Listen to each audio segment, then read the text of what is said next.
Hello, this is Mark Holmes, editor of Via Satellite from CommunicAsia. With me I have Deepak Mathur, Senior Vice President of Asia for SES.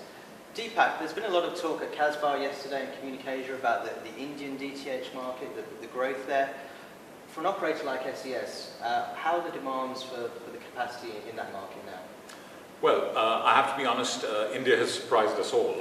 We started, the DTH market sort of started to see its growth in 2006. The expectation was that there would be one, maybe two DTH operators in that market. Today we're at 7 operators. We're at 45 million subscribers. They're adding somewhere between 800,000 and 1 million subscribers a month across the entire market. And so the opportunity there is, I think, quite dramatic. I think the other element that makes India particularly interesting from a satellite perspective is the fact that it has an enormous amount of diversity, both in terms of linguistic, in terms of language, and in terms of sort of ethnic communities within India. It's obviously a large country with 1.2 billion people. And so I think today the DTH offerings across the 7 operators are typically in the range of about 200 channels. Each of them is carrying, obviously give or take, but approximately 200 channels. Our expectation is that that could grow over time to between 800 to 1,000 channels, some of which are quite clearly going to be in high definition. So the opportunity, and that's kind of by way of background, which is why I think the opportunity is enormous. And I think this is one of the reasons why ISRO, which is the Indian Space Research Organization, along with everyone else, has been somewhat surprised at the size of demand. And they have sort of turned to operators like ourselves to provide capacity to this phenomenal growth in this market. So I wouldn't make transponder projections, but to give you an idea, we're, I think, just in the early phases of the true development of this market. So it's very exciting.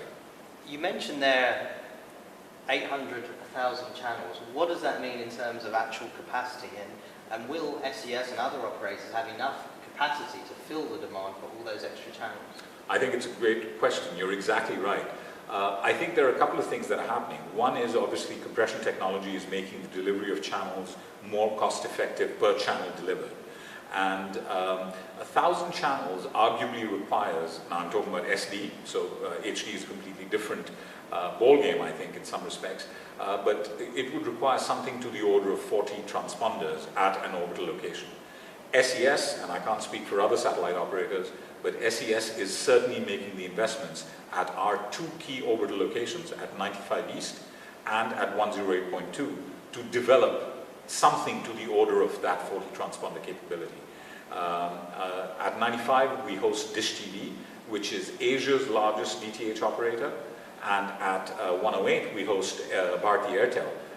Their brand is Digital TV, and we host them there, and they've got about 7.5 million subscribers and are the fastest growing DTH operator in India at the moment. Okay, and just sort of one final question. Obviously, we've started the conversation talking about India. We all know the huge growth in that market and the number of channels that could come online.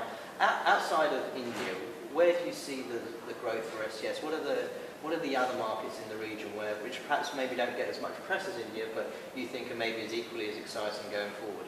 I think the Asia-Pacific, particularly the emerging markets in Asia-Pacific, are all poised for tremendous growth. I think Indonesia is probably the market that has the greatest untapped potential and is probably in an earlier phase of development, but I absolutely think that it has potential to grow very substantially in the future. Vietnam holds a lot of promise. The Philippines is a market that we're very actively participant in and is continuing to see strong growth. So we see multiple markets across Asia Pacific. I think one of the challenges we have is to try and work as an industry to ensure that excessive regulation does not limit the size of the market.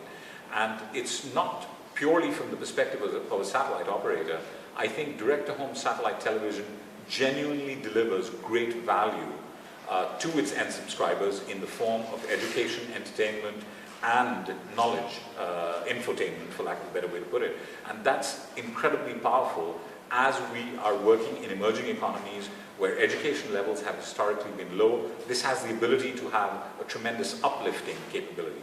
So I'm very bullish across multiple markets and generally bullish about the industry. Deepak, thank you very much. This is Mark Holmes from SatelliteToday.tv reporting from CommunicAsia in Singapore.